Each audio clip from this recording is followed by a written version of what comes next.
Good morning. It is just after 7 a.m. Wednesday. You're taking a live look from Domenico's on the Wharf in Monterey. Not a cloud in the sky out there. And as we head into this afternoon, we'll see much of the same. This high pressure that is sitting over us is really continuing to block, that is, all of the moisture off to the northwest. Although later today, we could see some high clouds kind of sneaking through the area right around 4 or 5 p.m. So just before sunset, we'll see a few of those high clouds, but as for temperatures, it's going to feel really hot out there. Those clouds not going to cool us off at all. In fact, I am expecting record-breaking temperatures into today, even Friday. So Thursday, Friday, record-breaking temperatures are likely. We're also still seeing those really low humidity values, so that fire risk still enhanced. So please keep that in mind. In fact, in Southern California, so not here, but near LA, there is a heat advisory and a wind advisory in effect. So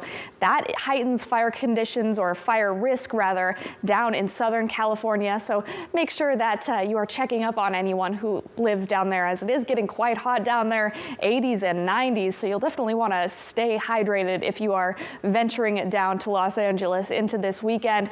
But one effect in our area that is coming from this warming trend is nights are no longer as cold. Even this morning, we saw things about 10 degrees, or as much as 10 degrees, that is, warmer than yesterday morning. So really not forecasting any frost going forward into this week. And here's what highs and lows look like. So 77 in Santa Cruz today, sunny, and 75 in a handful of places, Davenport and Bonnie Doon.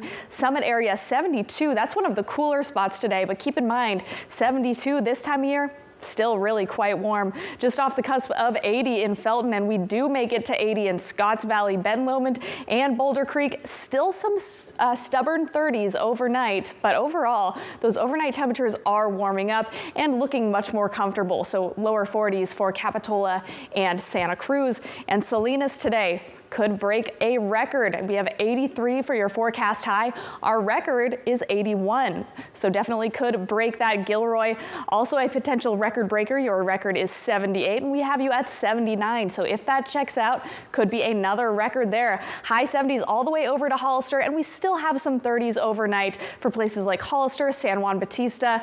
Could still see a little bit of frost in places like San Juan Bautista, but overall, nights are getting more comfortable. We have 46 in Prunedale. We're now in the lower 40s for the most part on the immediate coast, and we have 80 everywhere from Marina, Castroville, all the way up to Aptos, 82 in Watsonville. Quite a toasty one. We're also seeing 82 in Carmel by the Sea. So beautiful beach day out there. High 70s in Monterey, Seaside, 74 in Pacific Grove. So a little bit slower to climb over there in the Butterfly Town, but we're still getting there. And again, we are still well above average. 79 for Pebble Beach, especially warm for that area. Down the Salinas Valley, we are mostly in the 80s. 80 in Bradley, the San Antonio Valley, 80 in Big Sur, and Big Sur overnight stayed in the 60s for most of the evening, so very comfortable overnight there. Carmel Valley in the lower 80s today, and we're seeing lower 80s all the way down to King City. And King City, your record is 86, so we're slowly inching closer to breaking the record there. Here's what your next 7 days looks like. We are staying hot all the way through most of your weekend at the coast. Average of 80 on Thursday. That is extremely toasty. Seeing higher 40s overnight, so very comfortable temperatures overnight. Very few clouds the next several days. We're still seeing offshore flow, so we're not likely to see much, if any, fog. But notice on Monday, Valentine's Day, we do start to cool off, and we'll see some winds as well. So that cool down will last into Tuesday, but it shouldn't last all week next week. We do have another ridge coming in, and we should warm up towards the end of next week. But for now, really quite hot inland. That heat stays around all the way through Sunday, and like the coast, we will cool down on on Valentine's Day, and become slightly cooler on Tuesday, and those inland temperatures getting a little bit more comfortable overnight. Have a great Wednesday.